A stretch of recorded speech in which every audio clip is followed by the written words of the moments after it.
और फिर से आपका हमारे YouTube चैनल पर स्वागत है।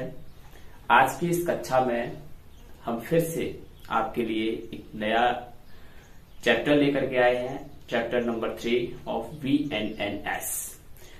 मित्रों, इससे पहले हमने चैप्टर 2 को डिस्कस किया। चैप्टर 2 में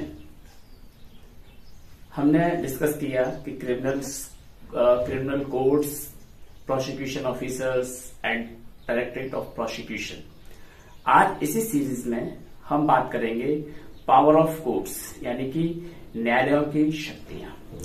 मित्रों, यदि न्यायालय के पास पर्याप्त रूप से शक्ति नहीं होगी, तब ऐसी परिस्थिति में न्यायालय के द्वारा जो जजमेंट दिया जाएगा, जो ऑर्डर दिया जाएगा, उसकी कंप्लायंस कराना मुश्किल हो जाएगा। यदि ऑर्डर या जजमेंट की कंप्लायंस न्यायालय के द्वारा नहीं करवाई जा सकती, तो फिर निर्णय भी नहीं हो सकता। इसलिए न्यायालय को जुडिशियल पावर के साथ साथ उसको कुछ शक्तियां भी दी गई हैं। अध्याय 3 में बताया गया है कि उच्च न्यायालय, सेशन कोर्ट और मजिस्ट्रेट कोर्ट, इनके द्वारा कितना दंड दिया जा सकता है, इनके दंड देने की सीमा क्या होगी और इनके द्वारा जो पावर यूज की जाएगी उस पावर का क्राइटेरिया क्या होगा। इन सब चीजों को सेक्शंस 21 से लेकर के सेक्शंस 29 तक डिस्कस किया गया है। इसमें कुल आपको 9 धाराएं देखने को मिलेंगी। मित्रों,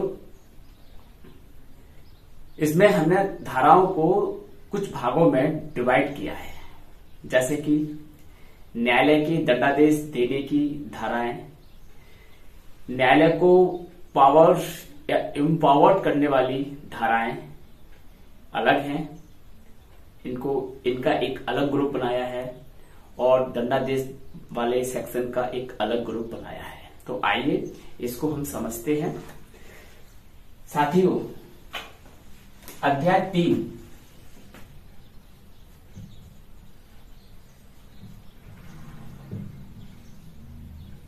ठीक, पावर ऑफ कोर्ट्स, यानी कि न्यायालय की शक्तियां। पावर ऑफ कोर्ट्स ये बड़ा इंपॉर्टेंट है, इसकी पावर हमें पढ़नी है। इसमें सेक्शंस हमें देखने को मिलेंगी, सेक्शंस 21 to 29। कुल प्रकार ये हमें 9 सेक्शंस में देखने को मिलेंगी। इसमें से हमने सेक्शनों को अलग अलग डिवाइड किया है, जिससे कि आसानी होगी हमें याद करने में और माइंड में इसे रखने में। विद्या वही श्रेष्ठ है जो समय आने पर काम आए, जो समय आने पर हमें याद आ जाए। ठीक, सेक्शंस 21 क्या कहती है?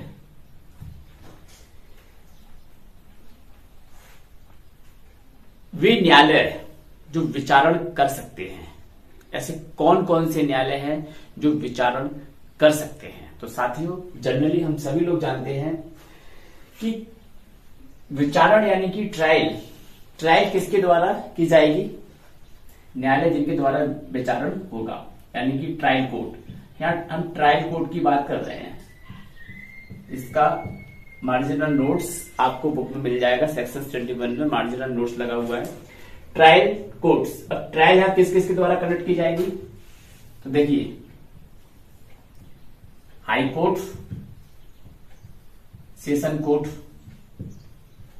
स्पेशली, और यदि आपने देखा होगा कि शेड्यूल फर्स्ट सीआरपीसी VNNS के पीछे एक शेड्यूल दी गई है। उस शेड्यूल में कौन सा ऑफेंस कॉग्निजेबल है, नॉन कॉग्निजेबल है, बेलेबल है, नॉन बेलेबल है, trial by magistrate, trial by जजेस, ये सारी चीजें शेड्यूल में दे रखी है। यदि स्पेशली ये हाईकोर्ट प्रश्न आता है कि सर हाईकोर्ट में तो कभी कोई ट्रायल चलती ही नहीं है, जनरली हाईकोर्ट में कोई ट्रायल नहीं चलती है, लेकिन हाईकोर्ट इन सबका सुपीरियर कोर्ट है, इसलिए उसके पास ये पावर है कि विशेष परिस्थितियों में हाईकोर्ट चाहे तब ट्रायल कर सकता है, उस पर कोई रोक नहीं है। उस हाई कोर्ट, सेशन कोर्ट और फर्स्ट जो शेड्यूल है, ठीक, फर्स्ट शेड्यूल में बताया गया है कि किसके द्वारा ट्रायल की जाएगी। ये जनरल सी बात है। इसके बाद मान लीजिए कोई स्पेशल लॉ है और स्पेशल लॉ के लिए स्पेशल कोर्ट होता है, तो ऐसी अवस्था में उस विधि के अंतर्गत उसी कोर्ट के द्वारा, उसी न्यायालय के द्वारा ट्रायल की जाएगी जो उस विधि में वर्णित है। ये जो हम प्रोविजंस पढ़ रहे हैं ये सीआरपीसी के अंतर्गत पढ़ रहे हैं, लेकिन आपने देखा होगा कि ऐसे बहुत से अधिनियम हैं, वहां पर सब्सटेंटिव लॉ भी एक जगह है और एक ही जगह प्रोसीजर लॉ है, यानी कि एक ही एक्ट में मूलभूत विधि और प्रक्रिया विधि दोनों को समाहित करके एक्ट बनाए जाते हैं और उसी में बता दिया जाता है कि कैसे इसकी ट्रायल होगी, कौन मजिस्ट्रेट इसकी ट्रायल करेंगे। इस सारा क्राइटेरिया उस स्पेशल एक्ट में होता है। एक होती है स्पेशल ट्रायल, स्पेशल ट्रायल, ठीक है। स्पेशल ट्रायल स्पेशल कोर्ट में चलती है। तो मित्रों, आपने देखा कि कैसे स्पेशल ट्रायल स्पेशल मजिस्ट्रेट के द्वारा कंडक्ट की जाती है। अब आते हैं हम, आई होप कि आपको अभी तक सब कुछ समझ में आया होगा कि कैसे हाई कोर्ट, सेशन कोर्ट और सीआरपीसी में जो वर्णित है, सीआरपीसी की शेड्यूल फर्स्ट में पीछे बताया गया है कि किसके द्वारा कौन सा अपराध ट्रायल बाय मजिस्ट्रेट या ट्रायल बाय जज, सेशन कोर्ट, ये सब कुछ बताया गया है।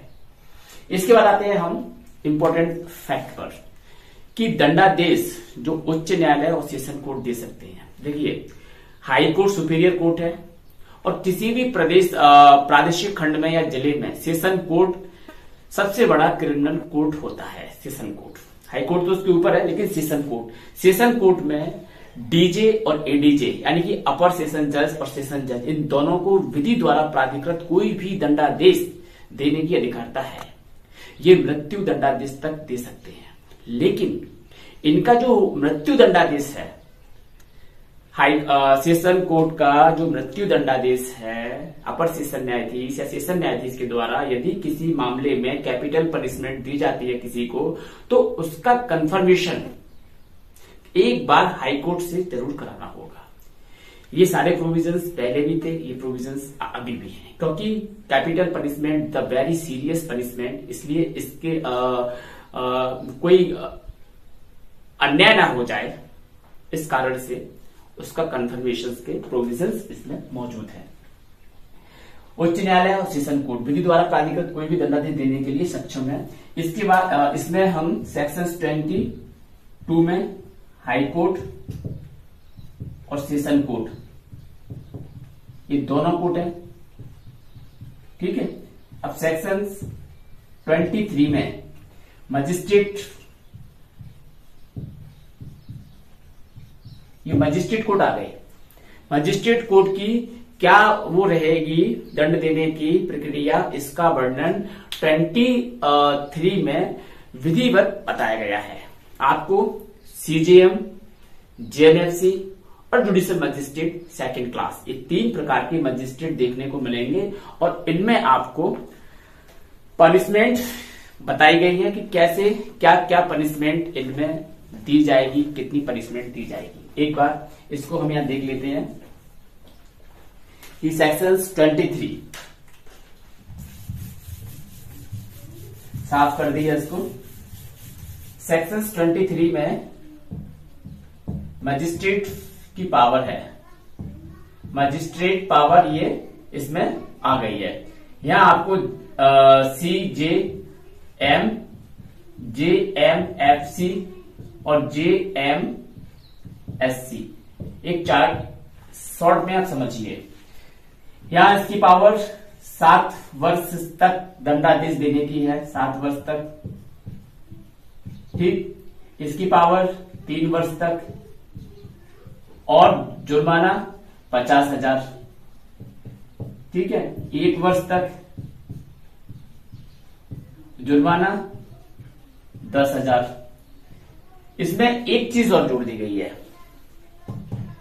सामुदायिक सेवा, यानी कि सामुदायिक सेवा का भी दंड किसी व्यक्ति को यदि दंडित किया जाता है, दोष सिद्ध होता है, तो उसे सामुदायिक सेवा, judicial magistrate first class, judicial magistrate second class, इन दोनों के द्वारा किसी मामले में किसी व्यक्ति को यदि दोष सिद्ध किया जाता है तो उसे दोष सिद्धि पर सजा देने के साथ साथ सामुदायिक सजा भी दे सकते हैं, यानी कि सोशल वर्क कीजिए आप।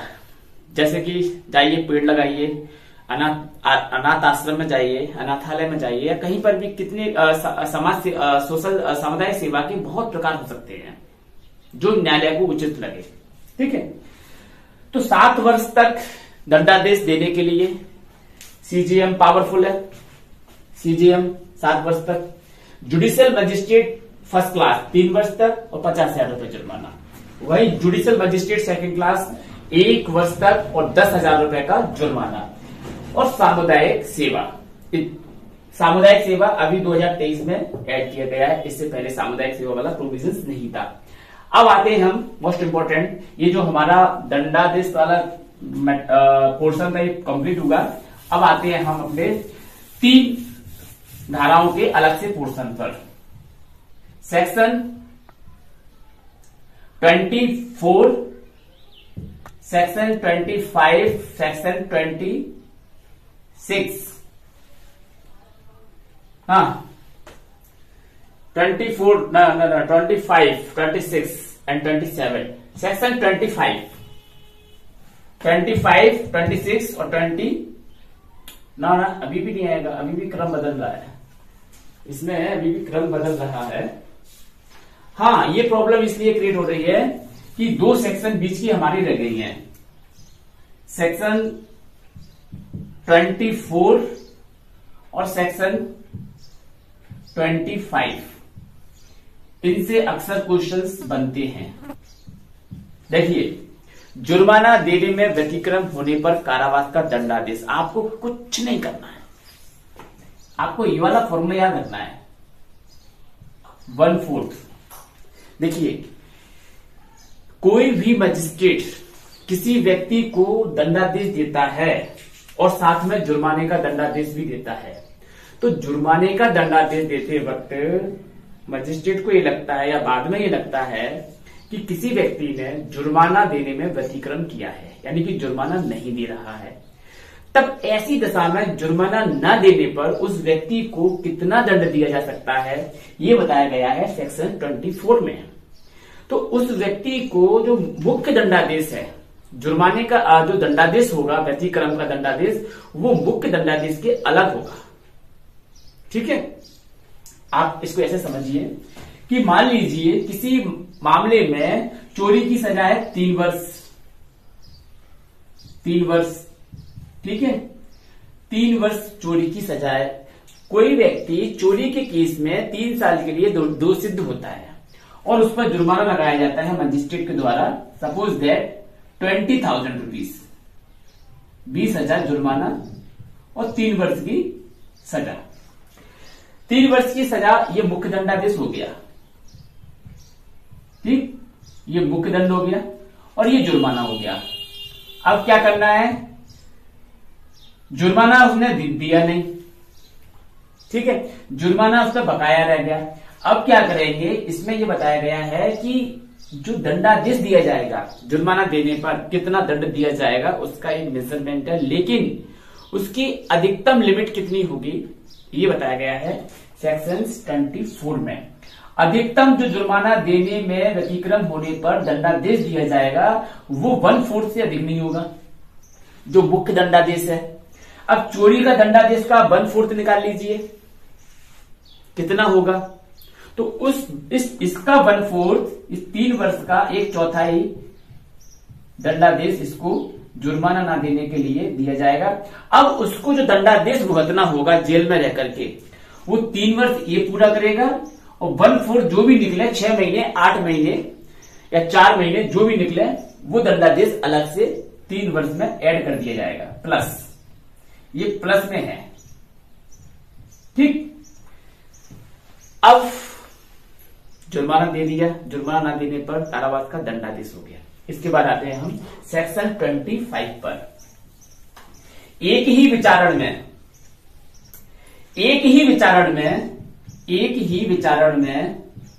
विचारण एक है। मान लीजिए एक व्यक्ति ने एक साथ में एक समय पर एक ही श्रृंखला से 2-3 अपराध कर दिए। किसी की मारपीट कर दी, ठीक है, किसी को मारपीट के दौरान किसी को गाली गलौज कर दी तो वो अलग धारा हो गई, और धमकी दी वो एक अलग धारा हो गई। तो इन सभी धाराओं में व्यक्ति को दंडित किया जाएगा। अगर व्यक्ति का दंड साबित हो जाता है, दोषसिद्धि हो जाती है, तो ऐसी कंडीशन में उसे सिंपल हर्ट के लिए, जो सिंपल हर्ट होगा यानी कि सामान्य उपपत्ति होगी, सामान्य उपपत्ति के लिए अलग से दंडित किया जाएगा। अश्लील गालियों के लिए, अश्लील वाक्यों के लिए अलग से, और जान से मारने की धमकी मान लो किसी ने दी है। ये 3 एक्ट हो गए एक साथ में। इन तीनों एक्टों के लिए अलग अलग धाराएं लगाएंगी, अलग अलग धाराओं में अपराध साबित होगा। यदि मान लीजिए तीनों धाराओं में एक साथ में सारे एक्ट साबित हो गए, अब इसकी सजा है सपोज दैट 1 वर्ष, इसकी सजा है 6 महीने, और इसकी सजा है 6 महीने। ठीक, अभी कितना हो गया, 6 6 12, मतलब 2 साल 2 महीने। एक ही विचारण में दोषसिद्ध व्यक्ति को सजा देने का जो मेजरमेंट है उसकी बात करता है सेक्शन 25। तो इसके लिए क्या होता है, मान लीजिए किसी मजिस्ट्रेट की पावर 3 साल से अधिक नहीं है, ठीक, और उस मजिस्ट्रेट ने दंड दिया है किसी व्यक्ति को सीक्वेंस क्राइम से।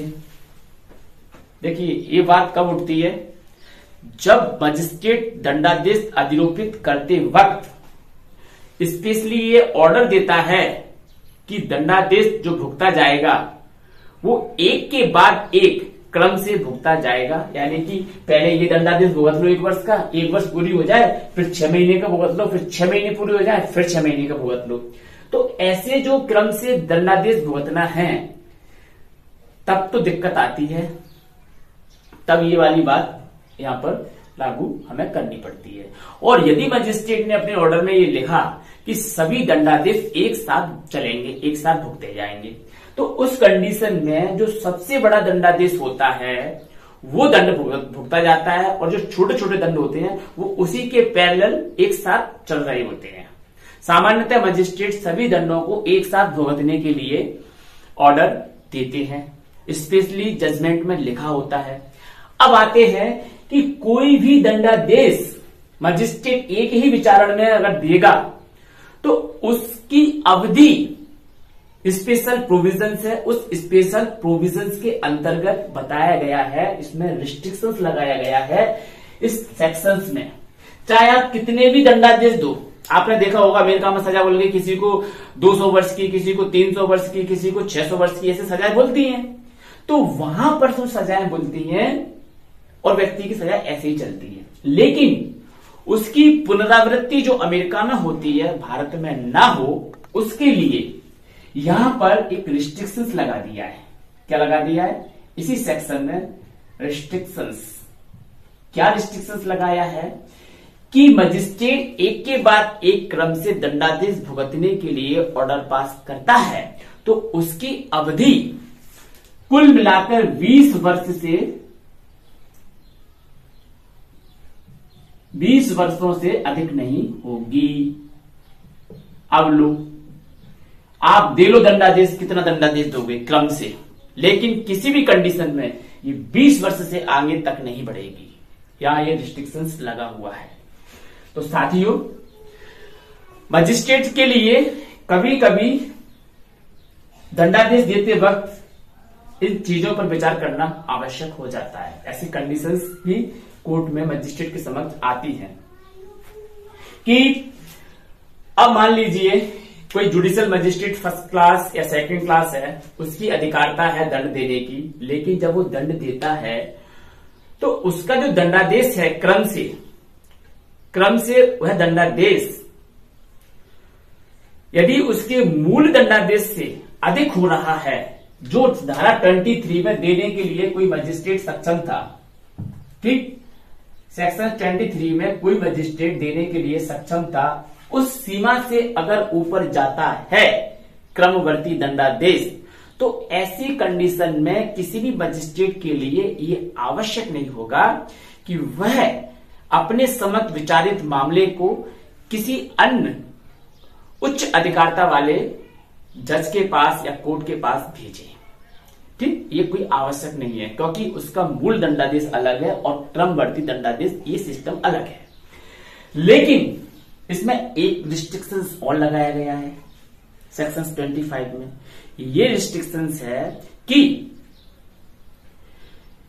जो क्रमवर्ती दंडादेश पारित न्यायालय के द्वारा किया जा रहा है, एक ही विचारण में कई धाराओं में कोई व्यक्ति जब दोष सिद्ध होता है, तो ऐसी कंडीशन में मजिस्ट्रेट के लिए जो क्रमवर्ती दंडादेश का योग होगा, वह उसकी अधिकतम जो सीमा है दंडित करने की, उसका डबल ही हो सकता है, उससे ऊपर नहीं जाएगा।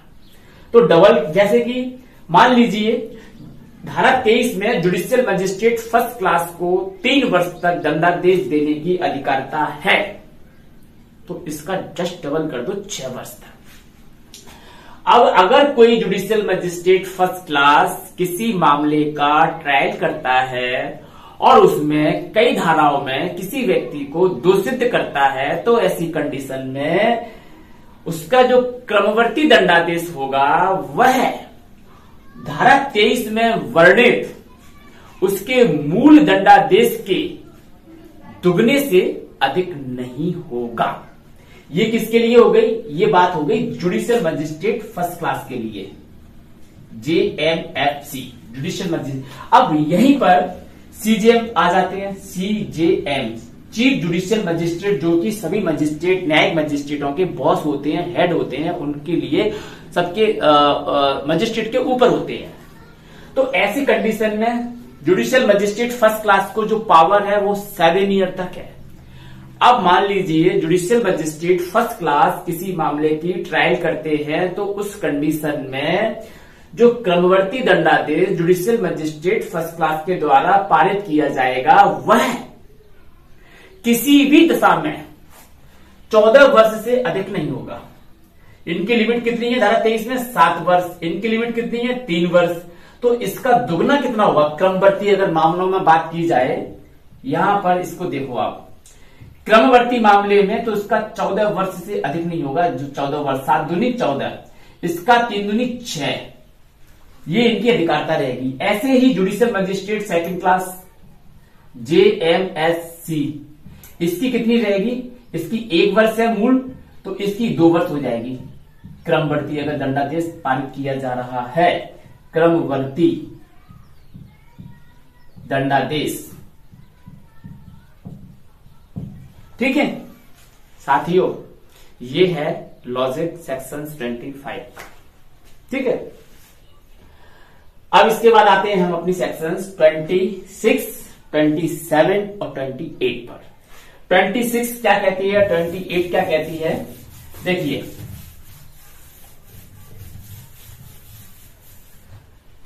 सेक्शन 26, 27 और 28 ये एक ग्रुप है। इसी अध्याय में इसको हमने एक ग्रुप बना लिया। इसमें क्या करते हैं? शक्तियां से, देखिए, उच्च न्यायालय और राज्य सरकार के द्वारा अपने अधिकारियों को कुछ शक्तियां दी जाती हैं। तो इन शक्तियों को देने का जो क्रम है उसका वर्णन किया गया है सेक्शन 26 में। शक्तियां प्रदान करने का ढंग, कि शक्तियां प्रदान कैसे की जाएंगी, सेक्शन 26 शक्तियां प्रदान करने का ढंग। देखिए, शक्तियां प्रदान करने का ढंग। आपने सुना होगा कि मध्य प्रदेश में या यूपी में सिविल जज की भर्ती निकल रही है। सिविल जज के पद पर व्यक्तियों का चयन किया जा रहा है। सिविल जज यानी कि व्यवहार न्यायाधीश और इंग्लिश में सिविल जज। ठीक, सिविल का मतलब व्यवहार, जज का मतलब न्यायाधीश। तो न्यायाधीश के पद पर किसी व्यक्ति की नियुक्ति होती है। ठीक है, न्यायाधीश बन गया कौन? व्यवहार न्यायाधीश। अब चूंकि जो सीजे है, सीजे यानी कि सिविल जज, सिविल जज ये कैसे आए थे? अपॉइंटमेंट इसका किस लिए हुआ था? सिविल जज के लिए रिक्वायरमेंट हुआ था, पेपर हुए थे, प्री मेंस इंटरव्यू सब दे करके ये सिविल जज में आ गए। लेकिन ऐसे ही एसडीएम डीएम, ऐसे ही एसडीएम डीएम होते हैं, एसडीएम डीएम, है ना। तो ये इनकी जो भर्ती हो, देखिए एसडीएम पढ़ा, डीएम, डीएम, एडीएम ये होते हैं।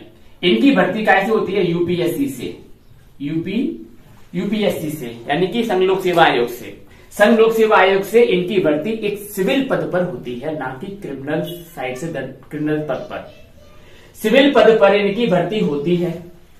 ये कहीं के कलेक्टर बनते हैं, कहीं के उप कलेक्टर बनते हैं, ज्वाइंट कलेक्टर बनते हैं, कहीं के उपखंड कलेक्टर, मतलब जिसको बोलते हैं रेवेन्यू के जो उपखंड अधिकारी होते हैं। मतलब बहुत सारी पोस्टें यहां से क्रिएट होती हैं। अब चूंकि सीआरपीसी में क्रिमिनल पोर्शन से डील करने के लिए सरकारें, ये किसके अंडर में है? ये गवर्नमेंट के अंडर में है। ये किसके अंडर में है? ये हाई कोर्ट के अंडर में है, जजेस। ये जुडिशियल है, ठीक है, ये एग्जीक्यूटिव है। दोनों समझ में आ रहा है? तो दोनों की अंडर अलग अथॉरिटी है, ठीक है। अब इनको क्या करना है? इनके पास, दोनों के पास ऑफिसर्स है। हाई कोर्ट के पास सिविल जज हैं और गवर्नमेंट के पास डीएम और एडीएम है। अब इनको क्या करना है? सीआरपीसी में डील करने के लिए, क्रिमिनल पोर्शन से डील करने के लिए इनको पावर दी जाएगी। इसी को बोलते हैं शक्तियां प्रदान करने का ढंग, है ये ढंग। मोड आ गया। इसे मोड कैसा होगा? देखिए, अब जो judicial magistrate first class, civil जज जुडिशियल मजिस्ट्रेट फर्स्ट क्लास भी होता है। आपने कोर्ट में जाइएगा, आपको मिल जाएंगे जुडिशियल मजिस्ट्रेट फर्स्ट क्लास। लेकिन जैसे ही आप उनके कोर्ट में एंट्री करेंगे तो किसी के भी कोर्ट के बाहर ये नहीं लिखा होगा कि जुडिशियल मजिस्ट्रेट फर्स्ट क्लास। सबके कोर्ट के बाहर ये लिखा होगा कि व्यवहार न्यायाधीश वर्ग 1, ऐसे करके लिखा होगा।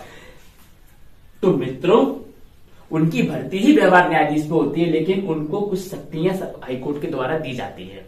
शक्तियां ये हाईकोर्ट मजिस्ट्रेट की जो पावर होती है, उस मजिस्ट्रेट की पावर को हाईकोर्ट इनको एम्पावर करता है कि आपको अब मजिस्ट्रेट बनाया जाता है। मजिस्ट्रेट की पावर आप यूज कीजिए।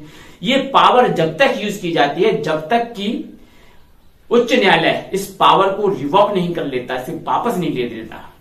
ऐसे ही हाईकोर्ट की जगह गवर्नमेंट आती है, तो गवर्नमेंट भी अपने ऑफिसर्स को, कलेक्टर को, डिप्टी कलेक्टर, एडिशनल कलेक्टर, इन सभी कलेक्टर्स को पावर देती है मजिस्ट्रेट की, एग्जीक्यूटिव मजिस्ट्रेट की। और ये एग्जीक्यूटिव मजिस्ट्रेट की ड्यूटी तब तक परफॉर्म करते हैं तब तक कि इनसे इनकी पावर नहीं ले ली जाती है। अब पावर देने का ढंग क्या होता है? क्या एक एक व्यक्ति को ये कह के पावर दी जाती है कि आपको मजिस्ट्रेट बनाया जाता है? नहीं।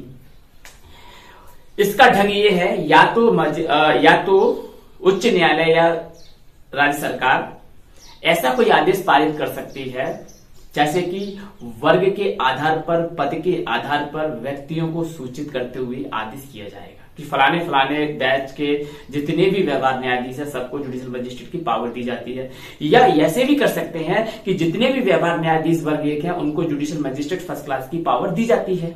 या सरकार के द्वारा आदेश पारित किया सकता है कि जितने भी जिले में कलेक्टर हैं उन सभी कलेक्टर को डिस्ट्रिक्ट मजिस्ट्रेट की पावर दी जाती है। ऐसे, ठीक है। और ये कब तक रहेगा? जब तक कि सरकार इसमें कोई परिवर्तन नहीं कर देती तब तक ये चलता ही रहेगा, ठीक है। लेकिन ये जो पावर दी जाती है ये तब ही लागू होगी जबकि कोई पावर दी गई है उस व्यक्ति की कम्युनिकेशन, उस व्यक्ति को कम्युनिकेट किया गया हो, उस व्यक्ति को सूचना मिल गई हो कि हाँ ये पावर मुझे बैक की जाती है, मतलब उसमें निहित की जाती है। ऐसे ही पावर दे दी, अब उस पावर को वापस भी लेना है, तो वापस लेने वाले प्रोविजन 27-28 में बता दिए गए। 26 में पावर दे दी, 28 में पावर ले ली, 26 में पावर दे दी, 28 में पावर ले ली, बार बार रिपीट करो, 26 में पावर दे दी, 28 में पावर ले ली, बीच में बचा 27। 27 क्या कर रहा है? 27 में कुछ ज्यादा नहीं है, 27 में सिर्फ इतना बताया गया है डियर कि जिस क्षेत्र के लिए, जिस विषय के लिए इनको पावर दी गई है, चाहे वह जुडिशियल मजिस्ट्रेट हो, चाहे वह एग्जीक्यूटिव मजिस्ट्रेट हो, ये सब उस क्षेत्र में अपनी उस पावर को यूज करेंगे। 27 पे 28 में पावर वापस ले ली, पावर वापस ले ली जाती है, हाई कोर्ट भी ले सकता है, गवर्नमेंट भी ले सकती है, और इसे चीफ जुडिशियल मजिस्ट्रेट और डिस्ट्रिक्ट मजिस्ट्रेट इन दोनों के द्वारा भी पावर ली जाती है, क्योंकि ये जो 28 के अंतर्गत पावर वापस ली जाती है वो सीजेएम और डीएम इन दोनों के द्वारा भी ली जाती है, क्योंकि कुछ विषय में हाईकोर्ट के द्वारा और राज्य सरकार के द्वारा अपनी पावर काम करने के लिए सीजेएम और डीएम को भी दी जाती है। तो डीएम और सीजेएम ने जो जो पावर अपने अधीनस्थ ऑफिसर्स को दी है, अधीनस्थ न्यायिक कर्मचारियों को या कार्यपालक मजिस्ट्रेट को डीएम के द्वारा दी गई है, तो उस कंडीशन में ये भी पावर को वापस विड्रॉ कर सकते हैं, रिवोक कर सकते हैं, पावर को ले सकते हैं। तो इसमें बताया गया है सेक्शन 28 में। अब आते हैं इसकी फाइनल सेक्शन और इस चैप्टर का एंड। चैप्टर का एंड होता है सेक्शन 29 पर कि न्यायाधीश मजिस्ट्रेटों के पद उत्तरवर्ती द्वारा पावर का यूज किया जाना। न्यायाधीश और मजिस्ट्रेटों के पद उत्तरवर्तियों के द्वारा इस पावर का यूज किया जाना। साथियों, मान लीजिए एक मजिस्ट्रेट साहब थे यहाँ पर एक जिले में, वो मजिस्ट्रेट साहब यहाँ रहे, उन्होंने कोई जजमेंट पास किया, अधूरा रह गया और उनका ट्रांसफर हो गया। अब उनकी जगह उसी पद पर कोई दूसरे मजिस्ट्रेट साहब आएंगे ट्रांसफर होकर के या कहीं से किसी भी विधि से, तो उनके द्वारा जो पावर यूज की जाएगी उसके बारे में बात की गई है कि पद उत्तरवर्ती। अब पद उत्तरवर्ती कौन होगा? मान लीजिए यदि कोई कंट्रोवर्सी होती है, कोई कंफ्लिक्ट क्रिएट होता है कि पद उत्तरवर्ती कौन है, एग्जीक्यूटिव मजिस्ट्रेट का पद उत्तरवर्ती कौन है या जुडिशियल मजिस्ट्रेट का पद उत्तरवर्ती कौन है, तो इस विषय को किसके द्वारा सॉल्व किया जाएगा वो भी बता दिया गया है।